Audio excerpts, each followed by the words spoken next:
Willie Johnson, a former Duluth Poet Laureate, lived most of his life in northern Minnesota, where he developed an awareness and concern for local culture and history, as well as the natural world. He has published 10 books of poetry and now lives in Cedar Falls, Iowa, and Isabella, Minnesota.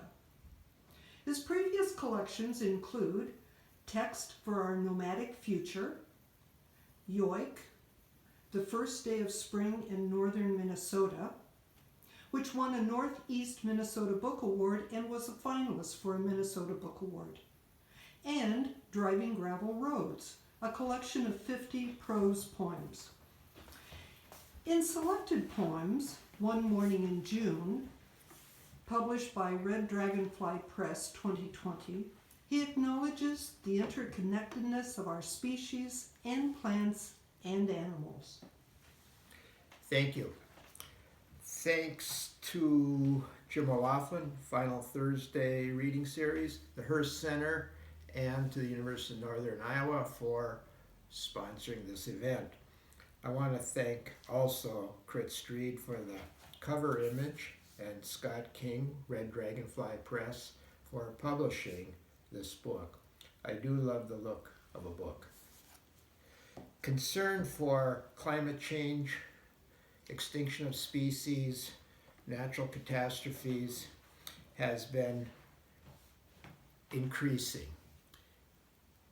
And we're realizing that our survival depends on that of plants and animals, that we're all interconnected.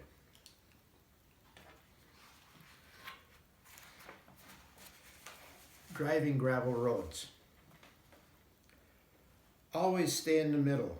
The edges may be soft unless you are afraid of high centering. Slow down on washboard curves and uphills. Watch out for sharp rocks and boards with nails. When meeting another vehicle, pull over as far as possible, and if the road is extremely narrow, stop, unless the other driver stops for you. If he does, as you pass him, uncurl your right index finger from the steering wheel and move it slowly to the right, then return it just as slowly and close it back down into its grip. Do not expect large trucks like logging trucks to get over for you. If you meet one on a curve and don't have enough room to pass, you must go off the road. Understand that this is the only possibility. The larger truck can easily, and certainly will, pull you out of the trees, swamp, stream you are now in. Enjoy the experience. This is where you want to be. I know if my own skin were peeled back, I would find beetle tracks, deer trails, tote and gravel roads, as well as interstate highways and sky. Books were first printed in China in the 800s, I believe, and in Europe after 1450. But before that, the traditions and the culture of the tribe were passed on orally and through poetry. So sound was important. And for that, for an example, rhyme was used as a memory device. Thank you again, then, Final Thursday, for this reading series and for continuing the oral tradition of poetry. River otter. River otters slide like a tributary of the river itself, slide down the bank of melting March snow, slide in the open water, riffling like a refracted wink between the edges of the bright ice. First one otter, then another otter, and otter after otter after otter. 5 otters slide down the bank, cutting through the crusted snow, leaving a track of melting mud down the bank and into the water, gurgling between this ice and that ice, between March and April. River otters slide, one after another, after another, after another, after another. River otter, 5 river otter in all, slide down the bank of sun-reflected snow, each like the river itself, slide then into the river itself. The moon is tied off yet to the morning sky, pale against the ragged tree line. Only there is the raven's glare. The sky flowing above, like the river below, riffling into a slow pool encrusted in ice. The river riffling into open water where there appears, like a log, a bewhiskered log, then another and another and another and another, an entire family of not logs, but of river otter. River otter now looking up at you. River otter alive and bewhiskered as the coming spring. The sun is setting, the snow melting, dripping drop by drop off the yellow grass, sliding down the muddy bank and dropping, drop by doo-wop drop into the river and becoming a tongue of the river, a riff here, a riffle there, each drop blending into the a cappella current, into the scat singing river, dropping like a family of river otters sliding down the bank, otter after otter after otter after otter after otter, sliding into the singing river and becoming, each one, the river itself. River otter, by the way, have been reintroduced to Iowa. To understand the natural world, I believe it is important to experience it. Robert Frost said he took the road less traveled and that made all the difference. I just think Robert Frost didn't go far enough. You should take the trail. Trail. I went early. I went in the rain. I walked. Turned off the gravel road but 2 ruts, duff and tufted grass, a few lichen-covered rocks. Fiddlehead ferns grown up to claim no one had driven this far. Seedlings started up in the ruts. Wild strawberries also in their blossom. Then a windfall, rusted bark and needles the color of a deer born this year across the way. Boughs hung low, burled, gnarled branches like old men who when we looked would be gods, with beards so pale green you wondered if they ever doubted. If a wide grassy spot was once a turnaround, if out the back was a trail leading on.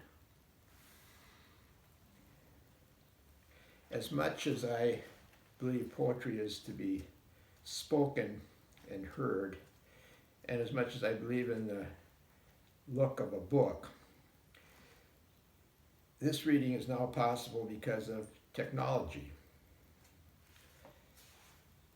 Technology is changing writing, and yet it does bring us back to the spoken word. American toad. Contrary to popular opinion, the American toad does not have an American flag stitched to its back like Peter Fonda in Easy Rider. In fact, the last American toad I have seen was green, dark green, Forest Service green, the same green as my pump. So green I only happened to notice the slight bulge on the snout of the pump was a hunkered down toad. When I picked it up, I noticed its belly was desert camouflage, as if ready for assignment to aid the oil-bearing oppressed. I, however, placed the toad back on the pump. No call-up today. Instead, I salute the green, the unnoticed, Easy Rider at home on my pump. Peace, man. If you pay attention, you may notice that there are white pines in this area. Tall, beautiful white pines. There are only a few remaining, and because this whole area from here to the far north was logged over. White Pine Saga. Before there were angels, there were white pines, tall, standing over all, tall, dark-barked white pines with wood so white, ring after ring of wood so white it must have been endless. Endless as New England, endless as the Midwest, especially the upper Midwest. White pines so endless, who needed angels? 200 feet tall, white pines with trunks so thick, 2 men holding hands, could not reach around to hold their other hands, men with cross-cut saws and muscle, men who logged, skidded the logs on snow, and ran them down the rivers after breakup, to the sawyers and builders who built barns and houses, churches, even libraries, left clear cuts, brush heaps, fire.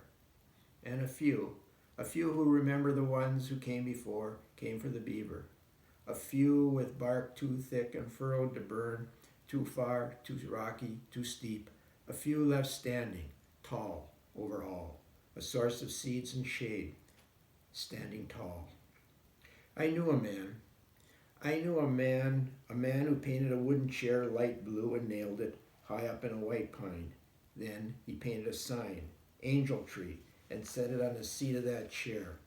I don't know what was the matter with that man or his wife.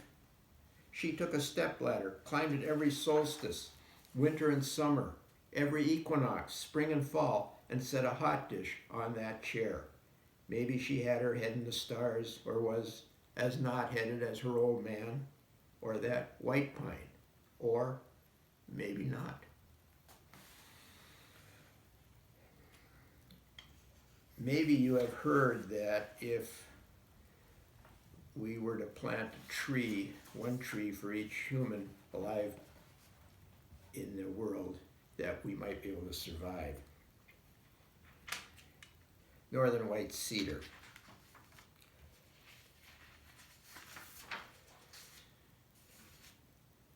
Off Prairie Portage near Basswood Lake, a cedar, 4 feet in diameter, over 1,000 feet of tangled roots, all those dance lessons lost, and over 1,000 years old. Who would want to live that long? You can bet not much to say even then when one Jacques Cartier paddled by, midlife 1600s, and parlayed a nasal L'arbre de vie.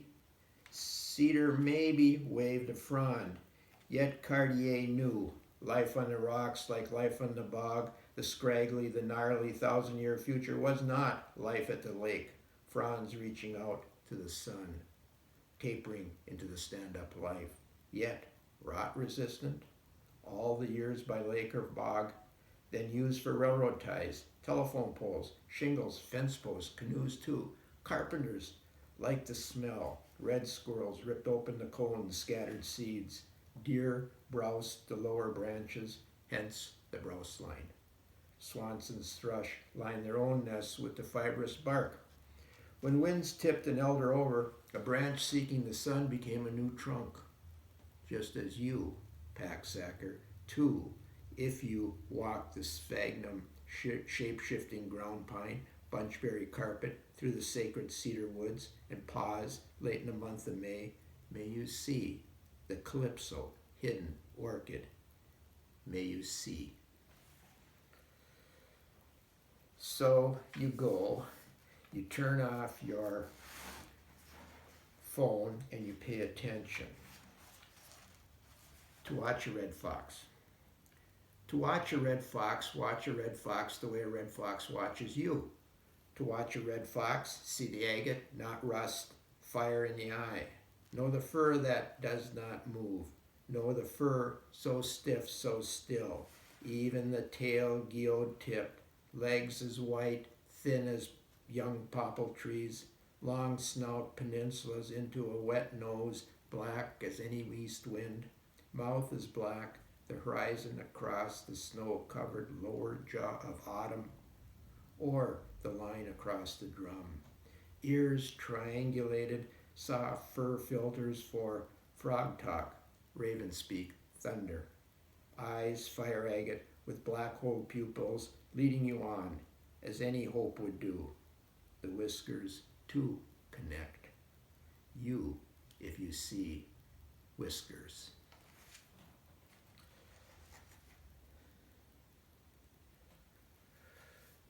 The state of Minnesota planted muskies in Lake Vermilion.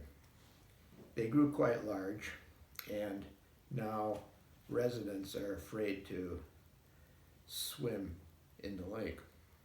When I grew up, the northern pike were just as large. In this next poem,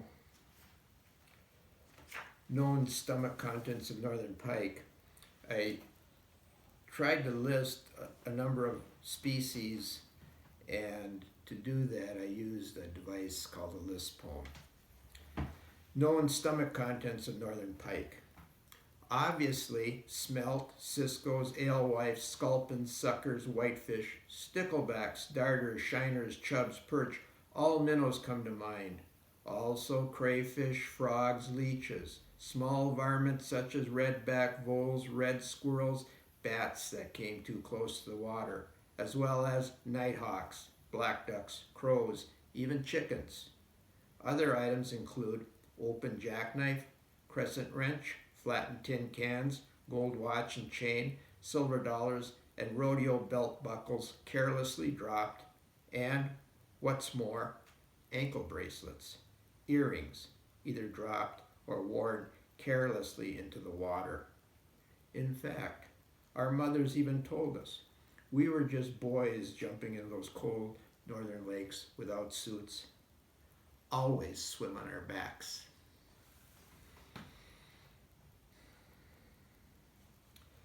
Those were the days. Now it seems that we go much faster.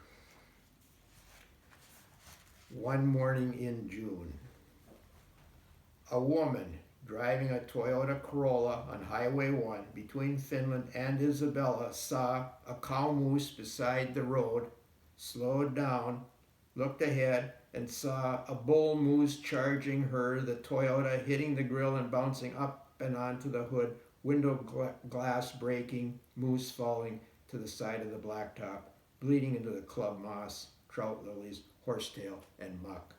After, the cow moose ambled off into the white spruce. The woman watched the dead bull moose, so still, so long, its black blood coagulated and the hair between its toes turned green. She hadn't noticed her own face etched with glass cuts, her wrist bruised, and the mosquitoes. Finally, she brushed her arm and her own blood appeared.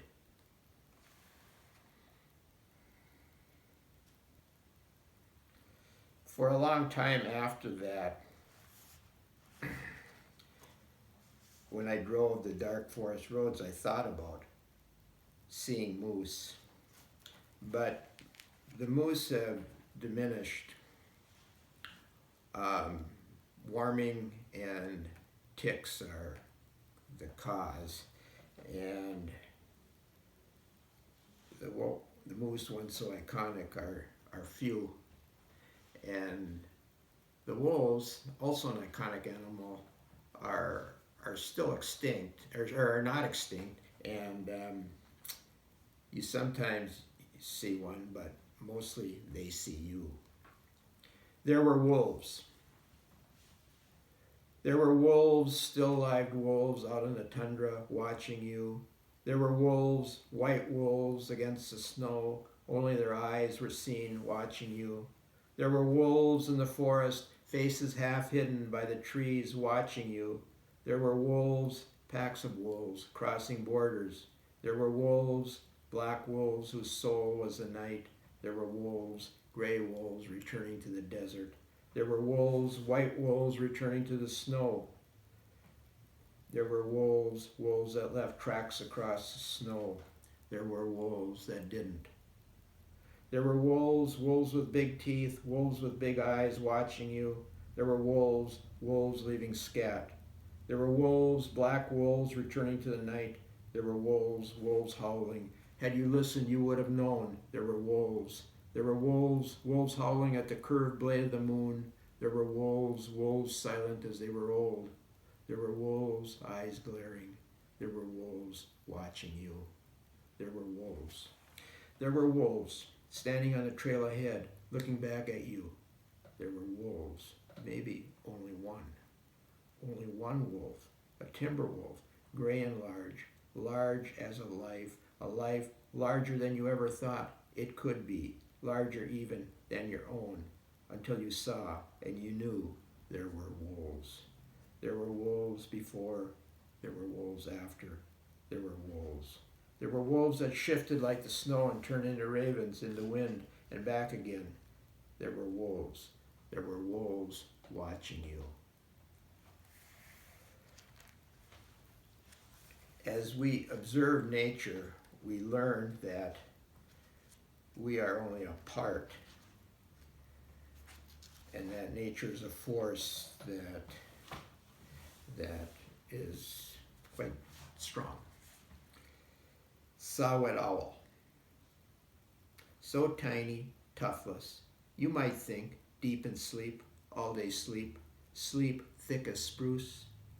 On a limb ragged, brown-white silence of feathers, surveillance ears, one set higher, one lower, and oversized wide eyes, sharp short beak, ragdoll on a limb.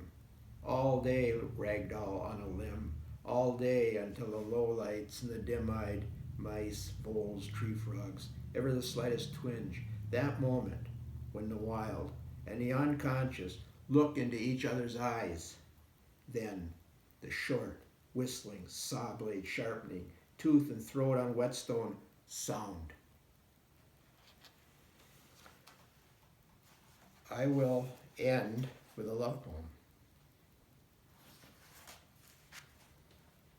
Love me like a bog.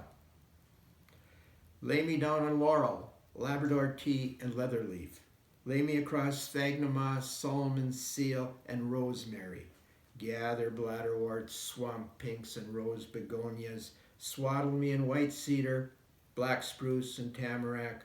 Whisper sweet infinities of juncos, palm warblers, and Lincoln sparrows. And forever love me like a bog. Thank you.